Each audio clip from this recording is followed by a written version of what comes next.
V útorok 22. novembra sa na našej škole uskutočnila olympiáda z anglického jazyka, ktorú svojim príhovorom otvoril pán riaditeľ. Z čoho sa skladala dnešná olympiáda? Dnešná olympiáda sa skladala z dvoch častí, z písomnej a z ústnej. Čo všetko mohli študenti používať? Študenti nemohli používať žiadne pomôcky, museli využiť len svoje vedomosti. Ako sa vám páči tohtoročná účasť? Tohtoročná účasť bola veľmi vysoká, oproti minulému školskému roku sa zvýšila. Minulý školský rok sa súťaže zúčastnilo 40 študentov, tento rok 51. Ako prebiehala príprava na olympiádu, či už testov alebo študentov?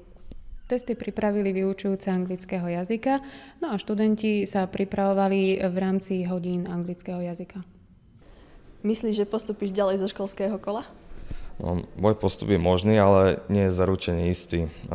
Všetci súťažiaci máme šance na postupenie do ďalšieho kola a tak držím všetkým palce.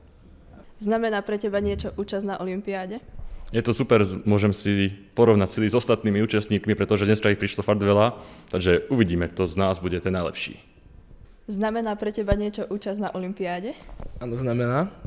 Môžem sa lepšie dokonať v jazyku, pretože na angličtine neopisujeme až tak obrázky ako na olympiáde a na olympiáde si to môžeme vyskúšať v praxi.